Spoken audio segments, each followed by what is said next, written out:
So, I'm not that old, but I'm old enough to remember once upon a time where what the LGBTQIA plus minus caret quotation mark whatever community was looking for was for it to be okay that boy love boy and girl love girl. And to be honest with you, I've watched this evolve over the course of my lifetime, and I've said it on other videos. Nobody cares anymore. They really don't. Go love who you want to love, and that's fine. There's a very small percentage of the world that actually cares anymore. Just do what you want to do, and let us do what we want to do, and everybody does what they want to do. But this particular Pride month, this month of June that we're in right now, this is the third video now that I've done on Pride. And I wasn't intending to do any on it because, again, I don't personally care. But stuff just keeps getting thrown out there that is just wilder and wilder and wilder and more off script. And it honestly makes me wonder how the majority of the gay and lesbian community really feels about the fact that it's no longer just boy love boy and girl love girl. It's so many more things being drawn into this. You know, I did a video earlier on the whole Burger King thing with the two top buns or the two bottom buns. And I did another video on Postmates and their bottom friendly menu. This video is going to be about birds, because now the Audubon Society and drag queens have come together during Pride Month. So we're going to dig into that. Shout out to Beth, the official producer / wife of this show. She brought this to my attention this morning, and after I unrolled my eyes, I dug into it, and now I will dig into it with you. So this tweet from the Audubon Society: this Pride Month, Audubon partnered with drag queen and intersectional environmentalist Pattie Gonia to bring you #BirdsTellUs, the song of the meadowlark, a message of hope for the future of our planet as we face climate change, if we choose to listen. So the first thing that came to my mind was Pattie Gonia. That's actually very, very cute. I like that. I'm a woodworker, so I work with Patagonian rosewood, so I'm familiar with kind of what he or she, forgive me if my pronouns aren't right, is playing off of there. Anyways, it made me curious, what exactly is an intersectional environmentalist? So let's take a look at that. This from the London Environmental Network. The term was defined by black climate activist Leah Thomas in the height of the ongoing Black Lives Matter movement following the murder of George Floyd. Quote, intersectional environmentalism is an inclusive version of environmentalism that advocates for both the protection of people and the planet.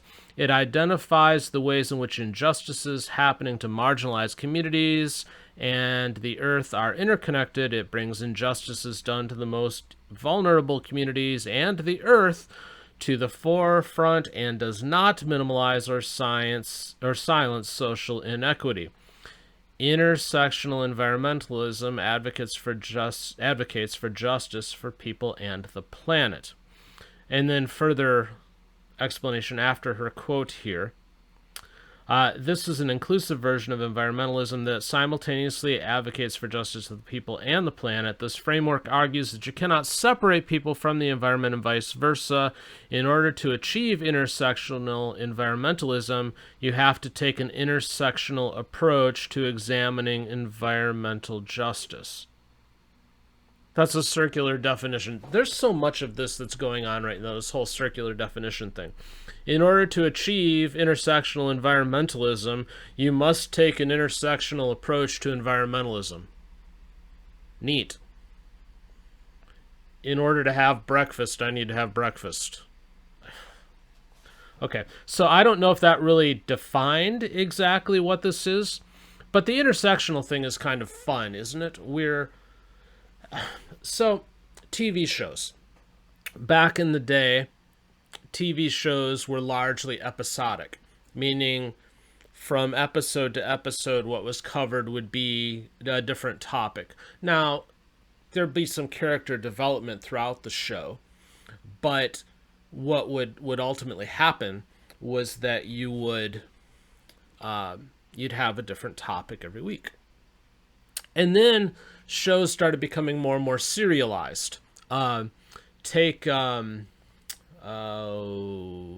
Tale, for example. It's a serialized story where throughout the season, a larger story is being told from episode to episode, and that became the thing. Well, the biggest rage, especially in primetime network TV right now, is these crossover events, right? Where you have, like Law & Order, for example.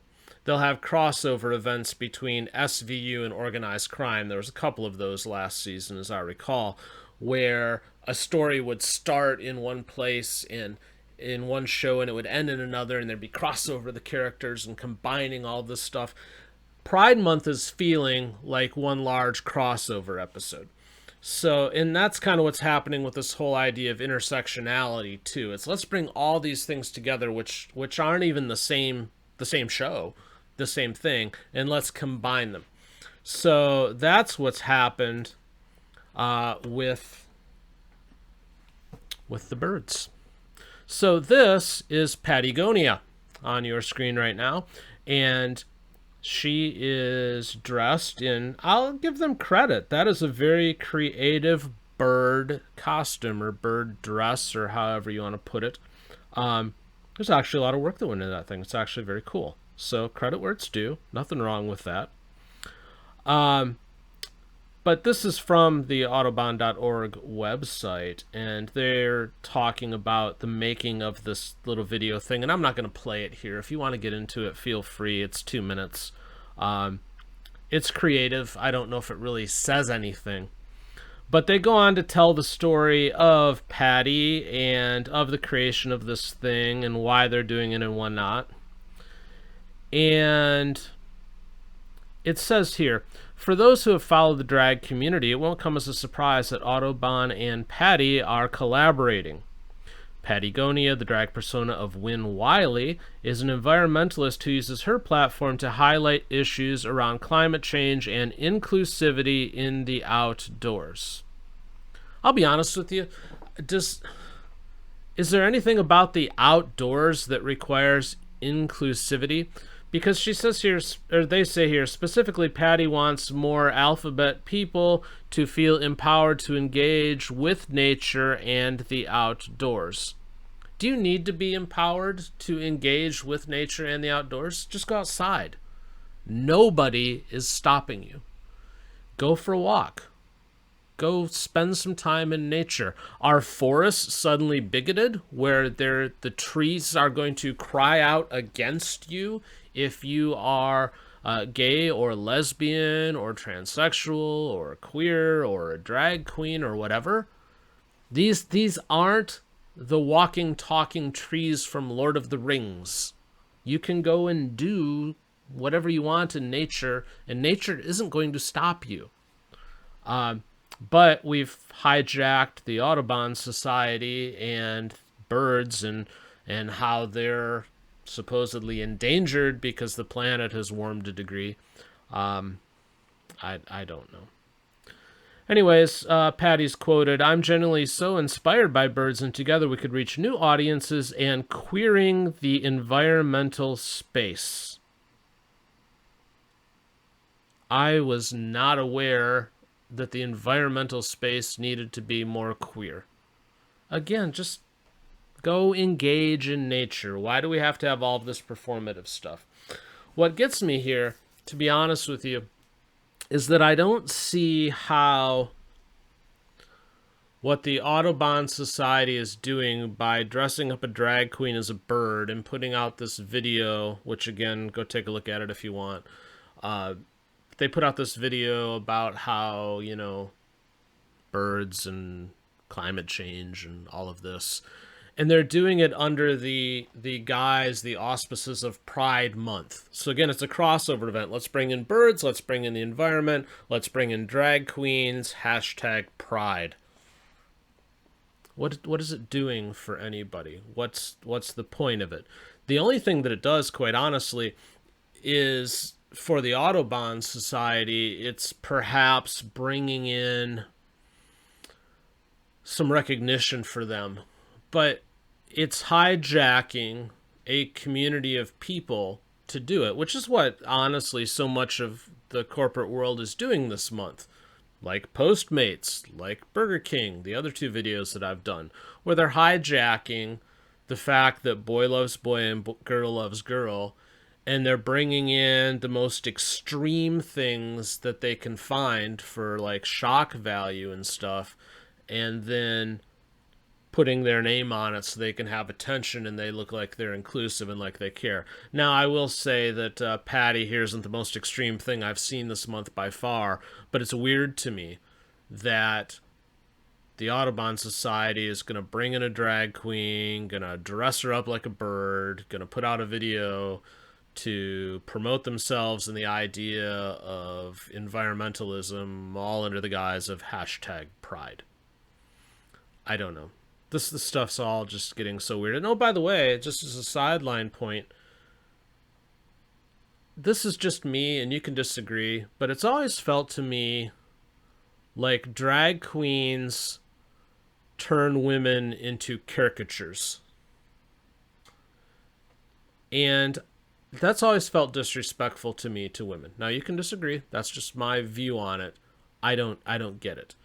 And you know, as a guy who now owns a whole bunch of quail because they're producing eggs for us, I mentioned that in another video, you know, I have an appreciation for birds too. And taking this drag queen and dressing it up like a bird, I don't know. I'm not a bird, but the question is how's the bird feel about that? Just a thought. I don't know. Anyways, this whole thing continues to be weird. There are 14, by my count, more days left in Pride Month. I'm curious to see what else we see. But I'd be curious your thoughts on this. Go take a look at the video if you haven't already that the Audubon Society has put out and tell me what you think. Or just tell me what you think of this whole topic in general. Does it feel like the Audubon.org people have just gone and tried to, again, hijack Pride Month in favor of what it is that they want to advertise? And how do you feel about all of this crossover? You know, it's like the TV crossover event where we're bringing in all these different things that really aren't connected and somehow trying to connect them together into a cohesive story. I'd be curious your thoughts on it as well. I find it bizarre. But let me know. Just keep your comments respectful if you'd be so kind. I'm going to go ahead and leave it there until the next time I see you. Thank you for watching.